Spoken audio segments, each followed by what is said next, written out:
Hello everyone, welcome back to my channel. അപ്പോൾ ഇന്നത്തേതൊരു temple വ്ളോഗാണ്.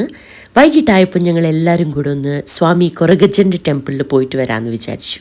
മംഗലാപുരം, ഉടുപ്പി ഈ സ്ഥലങ്ങളൊക്കെ തുളുനാട് എന്നുള്ള പേരിലാണ് കേട്ടോ അറിയപ്പെടുന്നത്. കാരണം ഇവിടെ കന്നഡ, മലയാളം, അതുകൂടാതെ തുളു എന്ന് പറഞ്ഞിട്ടുള്ള ഒരു ലോക്കൽ ലാംഗ്വേജും കൂടിയുണ്ട്. അപ്പോൾ ഈ തുളുനാട്ടിൽ നിങ്ങൾ എവിടെ നോക്കിയാലും കാണാൻ പറ്റുന്ന ഒരു ഫോട്ടോവും പേരുമാണ് സ്വാമി കൊരഗജ്ജൻ്റെത്. അത്രയും വിശ്വാസമാണ് ഇവിടുത്തെ ആൾക്കാർക്ക് ഈ ദൈവത്തിൽ. അപ്പം നമ്മളിപ്പോൾ പോകുന്നത് കൊരഗജ്ജൻ്റെ മെയിൻ ടെമ്പിളിലാണ്. കുത്താർ എന്ന് പറഞ്ഞ പ്ലേസിലാണ്. നമ്മളെ വീട്ടിൽ നിന്ന് 22 കിലോമീറ്റേഴ്സ് പോകണം. ഇതാണ് ദൈവത്തിൻ്റെ പ്രധാനമായിട്ടുള്ള ദൈവസ്ഥാനം. ഇതുകൂടാതെ ചെറിയ ചെറിയ അമ്പലങ്ങൾ സിറ്റീൻ്റെ അകത്ത് പല പല ഭാഗങ്ങളിലായിട്ടുണ്ട്. അപ്പോൾ ഇതാ നമ്മൾ മാംഗ്ലൂർ കേരള ഹൈവേയിലേക്ക് കയറിയിട്ടുണ്ട്. ഇവിടെ കുറച്ച് ദിവസമായിട്ട് നല്ല മഴയാണ്, നല്ല ഹെവി റെയിൻ ഉണ്ട്. അപ്പോൾ ഇന്ന് ഉച്ചയ്ക്ക് തൊട്ടിട്ട് അത്ര മഴയൊന്നുമില്ല, കുറച്ച് കുറഞ്ഞിട്ടുണ്ട്. പക്ഷെ ക്ലൗഡിയാണ്. മഴയൊക്കെ വന്ന പിന്നെ നമുക്ക് വീഡിയോ ഒക്കെ എടുക്കുന്ന കുറച്ച് ബുദ്ധിമുട്ടായിരിക്കും. എന്തായാലും മഴ വരരുതേ എന്ന് പ്രാർത്ഥിച്ചുകൊണ്ടായിരുന്നു ഞങ്ങൾ പോയത്. ഇതാണ് മാംഗ്ലൂർത്തെ നേത്രാവതി പാലം. നേത്രാവതി ബ്രിഡ്ജ് നിങ്ങൾ കേട്ടിട്ടുണ്ടാവും. നാഷണൽ ഹൈവേ 66 നേത്രാവതി റിവറിൻ്റെ മേലെ കൂടെയുള്ള പാലമാണ്. അപ്പോൾ എന്തായാലും നമ്മളെ യാത്ര കണ്ടിന്യൂ ചെയ്തുകൊണ്ടിരിക്കുകയാണ്.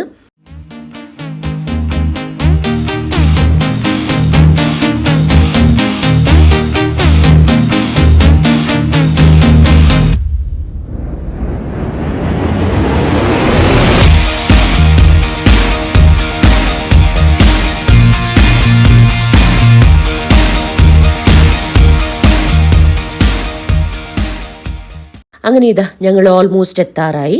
ഹൈവേന്ന് ഇറങ്ങി ഒരു സർവീസ് റോഡിലേക്ക് കയറി. ഇനി ഇവിടുന്ന് 3 കിലോമീറ്ററും കൂടെ നമുക്ക് യാത്രയുണ്ട്. ഇവിടെ ഒരുപാട് വർഷങ്ങളായിട്ട് സെറ്റിൽഡ് ആണ്. എന്നാലും ഇതുവരെയും അമ്പലത്തിൽ പോയിട്ടില്ല. പിന്നെ ഇപ്പോൾ റീസെൻ്റ്ലി ആണ് എൻ്റെ കൊലീഗ്സാണ് ഇങ്ങനെ ഒരു അമ്പലം ഉണ്ടെന്ന് എൻ്റെ അടുത്ത് പറഞ്ഞത്. അപ്പം ഇത് 2ാമത്തെ തവണയാണ് ഞങ്ങൾ ഫാമിലിയായിട്ട് പോകുന്നത്. അപ്പോൾ അവിടെ കുറച്ച് പ്രത്യേകതകളുണ്ട്. അതുകൊണ്ടാണ് ഞാൻ വീഡിയോ ആക്കിയിട്ട് നിങ്ങളുടെ അടുത്തും കൂടെ ഒന്ന് ഷെയർ ചെയ്യാമെന്ന് വിചാരിച്ചത്. നൂറ്റാണ്ടുകളായിട്ട് പരമശിവന്റെ അവതാരമായിട്ടാണ് കൊരഗജ്ജ സ്വാമീനെ ഭക്തർ ആരാധിക്കുന്നത്. എന്തായാലും നമ്മളൊരു ഷോർട്ട് കട്ട് എടുത്ത് ബസ് സ്റ്റാൻഡിൻ്റെ അകത്തേ കൂടി ആയിട്ടായിരുന്നു വന്നത്. ഇനി നമുക്കൊരു 2.5 കിലോമീറ്ററും കൂടെ പോകാനുണ്ട്. കൊരഗജ്ജനോട് മനസ്സുരുകി പ്രാർത്ഥിച്ചാൽ നഷ്ടപ്പെട്ട കാര്യങ്ങളൊക്കെ തിരിച്ചു കിട്ടും, തിന്മകളിൽ നിന്നൊക്കെ നമ്മളെ സംരക്ഷിക്കും, അതുപോലെ തന്നെ ആഗ്രഹിച്ച കാര്യങ്ങളൊക്കെ നടത്തിത്തരും എന്നൊക്കെയാണ് ഭക്തർ ഉറച്ചു വിശ്വസിക്കുന്നത്. അങ്ങനെ ഞങ്ങൾ ഹൈവേന്ന് ഒരു സർവീസ് റോഡിലേക്ക് കയറാൻ വേണ്ടി പോവുകയാണ്. അപ്പോൾ അവിടെ പോകുന്നതിന് മുമ്പ് പുറത്ത് തന്നെ ബോർഡൊക്കെ ഡിസ്പ്ലേ ചെയ്തിട്ടുണ്ട്. ടെമ്പിളിൻ്റെ ഫോട്ടോസ് ഉണ്ട്. അതുപോലെ തന്നെ അവിടെ റിനോവേഷൻ നടന്നുകൊണ്ടിരിക്കുകയാണ്. അപ്പോൾ പുതിയ ടെമ്പിളിൻ്റെ പ്ലാനിൻ്റെ പിക്ചേഴ്സൊക്കെ ഡിസ്പ്ലേ ചെയ്തിട്ടുണ്ട്. അങ്ങനെ അവിടെ കണ്ടു അമ്പലത്തിലേക്ക് ആവശ്യമുള്ള പൂവിൻ്റെ ഒരു സ്റ്റോൾ ഉണ്ടായിരുന്നു. അങ്ങനെ നമ്മളിത് ഈ സർവീസ് റോഡിലേക്ക് കയറിയിട്ടുണ്ട്. ഇതൊരു ബേസിക്കലി ഒരു റെസിഡൻഷ്യൽ ഏരിയ ആണ്. അപ്പോൾ ഈ റോഡിൻ്റെ ഡെഡ് എൻഡിലാണ് ടെമ്പിൾ ഉള്ളത്. മഴ ആയതുകൊണ്ട് തന്നെ റോഡിലൊക്കെ കുണ്ടും കുഴിയാണ്, അതുപോലെ തന്നെ നല്ല ചെളിയും ഉണ്ട്. എന്തായാലും നമുക്ക് അവിടെ പോയിട്ട് ബാക്കിയുള്ള വിശേഷങ്ങളൊക്കെ കാണാം.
അങ്ങനെ ഫൈനലി നമ്മൾ ടെമ്പിളിലേക്ക് എത്തിയിട്ടുണ്ട്. നല്ലൊരു ആംബിയൻസ് ആയിരുന്നു, മഴയും ചെറിയ തണുപ്പും ഒക്കെ ആയിട്ട് നല്ല രസമായിരുന്നു. വരുന്ന വഴി കുറച്ച് മോശമായിരുന്നു, കുണ്ടും കുഴിയും ഒക്കെ ആയിരുന്നു, മഴയല്ലേ അതുകൊണ്ട്. അതുപോലെ തന്നെ ഇവിടുത്തെ കുറച്ച് റിനോവേഷനൊക്കെ നടന്നുകൊണ്ടിരിക്കുകയാണ് ടെമ്പിളിൻ്റെ, അതുകൊണ്ട് തന്നെ ചെളിയൊക്കെ ഉണ്ടായിരുന്നു. അതർവൈസ് അമ്പലത്തിൽ നല്ലൊരു ആംബിയൻസ് ആയിരുന്നു, നല്ല റഷ് ഉണ്ടായിരുന്നു. നോർത്ത് കർണാടകയിൽ നിന്നൊക്കെ വന്ന് വണ്ടി കിടക്കുന്നുണ്ടായിരുന്നു. അമ്പലത്തിനകത്തോട്ട് പോകുന്നതിന് മുമ്പ് ദൈവത്തിന് കൊടുക്കാനായിട്ട് കുറച്ച് സാധനങ്ങൾ വാങ്ങിക്കാനുണ്ട്. അപ്പോൾ ഇവിടെ ഒരു സ്റ്റോൾ ഉണ്ട്, ഇവിടുന്ന് നമുക്ക് വാങ്ങിക്കാം. അപ്പോൾ ഇവിടെ രക്തേശ്വരി ദേവി ഉണ്ട്, അതുപോലെ തന്നെ കൊറഗജ്ജ സ്വാമീൻ്റെ ടെമ്പിൾ ഉണ്ട്, പിന്നെ വേറൊരു ചെറിയ ടെമ്പിളും കൂടിയുണ്ട്. അപ്പം ദേവിക്ക് വേണ്ടിയിട്ട് നമ്മൾ യൂഷ്വലി പൂവാണ് കൊടുക്കാറ്. ഇവിടുത്തെ ഒരു പ്രത്യേകത എന്ന് പറയുന്നത് കൊറഗജ്ജ ദേവനുള്ള നമ്മൾ സമർപ്പിക്കുന്ന സാധനങ്ങളാണ്. യൂഷ്വലി പൂ, എണ്ണ അതൊക്കെ ആയിരിക്കുമല്ലോ കൊടുക്കുന്നത്. ഇവിടെ അതല്ല, വെറ്റിലയും പാക്കും, പിന്നെ മുറുക്ക്, അതുപോലെ തന്നെ ആൽക്കഹോൾ. അത് വലിയ ബോട്ടിലും ചെറിയ ബോട്ടിലും ഒക്കെ ഇവിടെ അവൈലബിൾ ആണ്. ഇതാണ് നമ്മൾ കൊറഗജ്ജ സ്വാമിക്ക് സമർപ്പിക്കുന്നത്. അപ്പോൾ അത്ഭുതകരമായ സിദ്ധികളും അനുഗ്രഹങ്ങളും കൊണ്ട് ജീവിതത്തിലെ തടസ്സങ്ങളൊക്കെ മാറി ശാന്തി ലഭിക്കുമെന്നാണ് ഇവിടുത്തെ ആൾക്കാർ വിശ്വസിക്കുന്നത്. അതുകൊണ്ടാണ് അവരിവിടെ വന്ന് പ്രാർത്ഥിക്കുന്നത്. അപ്പോൾ നമുക്ക് കിറ്റായിട്ട് വാങ്ങാൻ വേണ്ടി കിട്ടും. അങ്ങനെ നമ്മൾ 2 കിറ്റ് വാങ്ങിച്ചു. അപ്പോൾ അതിനകത്ത് പൂവ്, പിന്നെ ഞാൻ നേരത്തെ പറഞ്ഞ പോലെ വെറ്റില, അടക്ക, മുറുക്ക്, ആൽക്കഹോളിൻ്റെ ബോട്ടിൽ, ഇതൊക്കെയാണ് കിറ്റിൽ വരുന്നത്. അങ്ങനെ നമ്മൾ 2 കിറ്റ് വാങ്ങിച്ചിട്ടുണ്ടായിരുന്നു. എന്നിട്ട് നമ്മൾ അമ്പലത്തിൻ്റെ അകത്തോട്ട് പോകുന്നു. ഇപ്പോൾ പൂജയ്ക്ക് ടൈം ആയിട്ടുണ്ട്. നമ്മൾ അവിടെ എത്തുമ്പോൾ തന്നെ 6:30-7 മണി ആയിട്ടുണ്ടായിരുന്നു. അപ്പോൾ ആ സമയത്താണ് പൂജ സ്റ്റാർട്ടാവുന്നത്. അങ്ങനെ ഇവിടെ നമുക്ക് ചെരുപ്പൊക്കെ ഊരി വെക്കാം. പിന്നെ അവിടെ ഇരിക്കാനായിട്ട് പ്ലാസ്റ്റിക് ചെയർസൊക്കെ ഇട്ടിട്ടുണ്ടായിരുന്നു. ഇവിടെ കൊറഗജ്ജ സ്വാമീൻ്റെ തെയ്യമൊക്കെ നടക്കുന്ന പ്ലേസാണ്. അപ്പോൾ തെയ്യം നിങ്ങൾ കണ്ടിട്ടുണ്ടാവും, കേട്ടിട്ടുണ്ടാവും. കണ്ണൂർ, കാസർഗോഡ് ഭാഗം, അതുപോലെ തന്നെ മംഗലാപുരം, ഉടുപ്പിയൊക്കെ തെയ്യം വളരെ ഫേമസ് ആണ്. തെയ്യത്തിന് ബേസ് ചെയ്തിട്ട് കാന്താര എന്ന് പറഞ്ഞിട്ടുള്ള ഒരു കന്നഡ മൂവി ഉണ്ട്. അപ്പോൾ അതൊക്കെ ഷൂട്ട് ചെയ്തത് മംഗലാപുരത്താണ്. അപ്പോൾ ഇനി പുതിയതായിട്ട് റിനോവേറ്റ് ചെയ്ത് കെട്ടാൻ വേണ്ടി പോകുന്ന ടെമ്പിളിൻ്റെ പിക്ചറായിരുന്നു അവിടെ, ഒരു പ്ലാൻ പിക്ചർ ഉണ്ടായിരുന്നല്ലോ, അതായിരുന്നു പുറത്ത് ഡിസ്പ്ലേ ചെയ്തിട്ടുണ്ടായിരുന്നത്. അങ്ങനെ എന്തായാലും നമ്മൾ പൂജക്കായിട്ട് അകത്തോട്ട് പോയി കണ്ടു. ഇതൊക്കെ ഇങ്ങനെ ഹട്ട്സാണ്, 3 ഹട്ട്സ് ഉണ്ട്. ആദ്യം നമ്മൾ പോകുന്നത് രക്തേശ്വരി ദേവീൻ്റെ ഹട്ടിലേക്കാണ്. അപ്പോൾ അവിടെ പൂജ ഉണ്ടായിരുന്നു.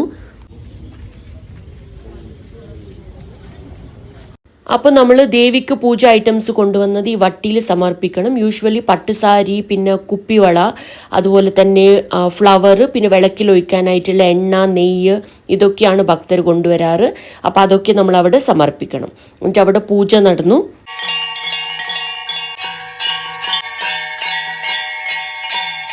പൂജ കഴിഞ്ഞതിന് ശേഷം ഞങ്ങൾ കൊണ്ടുവന്ന പൂവും ദേവിക്ക് സമർപ്പിച്ചു. എന്നിട്ട് അവിടെ അമ്പലത്തിൽ പ്രദക്ഷിണ വെക്കണം. അതിനുശേഷം അടുത്ത അമ്പലത്തിൽ പൂജയുണ്ട്.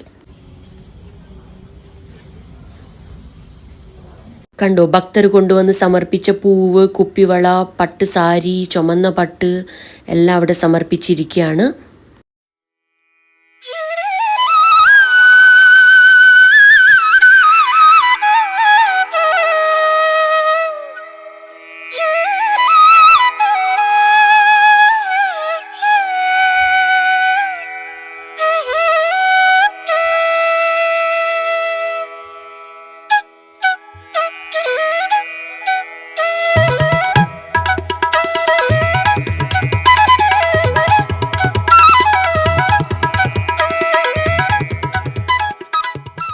അങ്ങനെ ഫൈനലി ഇതാ ഞാൻ കൊറഗജ്ജൻ്റെ ടെമ്പിളിലേക്ക് കയറി. ഏറ്റവും ലാസ്റ്റ് പൂജ നടക്കുന്ന കൊറഗജ്ജൻ്റെ അമ്പലത്തിലാണ്. അങ്ങനെ അവിടെ നമ്മൾ കൊണ്ടുവന്ന വെറ്റിലയും പാക്കും മുറുക്കും ഒക്കെ സമർപ്പിച്ചു. കണ്ടോ, ഭക്തർ കൊണ്ടുവന്ന് വെച്ചിട്ടുള്ള എല്ലാ സാധനങ്ങളുമാണ്. പൂവ് നമുക്കവിടെ കൊട്ടയിലിടാം, പിന്നെ ബാക്കിയുള്ള കാര്യങ്ങളൊക്കെ അവിടെ സമർപ്പിക്കാം. എന്നിട്ട് പ്രാർത്ഥിച്ചിട്ട് ഇറങ്ങി. അപ്പോൾ ഇവിടുത്തെ പ്രസാദമായിട്ട് കിട്ടുന്നത് മുറുക്കാണ്. നമ്മളിവിടെ ചക്കുളി എന്നാണ് ഒക്കെ പറയുന്നത്, അരിമുറുക്ക്. ഓക്കെ, അപ്പോൾ അങ്ങനെ പ്രസാദമൊക്കെ വാങ്ങിച്ച് തൊഴുത് അവിടുന്ന് ഇറങ്ങി.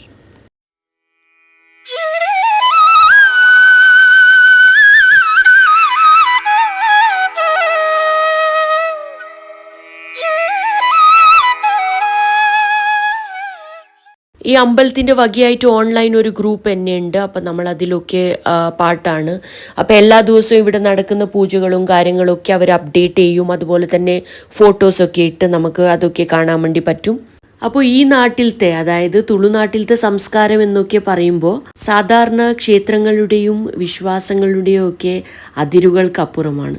ഇവിടുത്തെ കൾച്ചറും ട്രഡീഷൻസും ഒക്കെ വെറൈറ്റിയാണ്. അപ്പോൾ നിങ്ങൾ ഇങ്ങോട്ടൊക്കെ വരുന്നുണ്ടെങ്കിൽ ഒരു ടൂറിസ്റ്റ് എന്ന രീതിയിൽ ഇതൊക്കെ ഒന്ന് കണ്ടിരിക്കണം എന്നാണ്.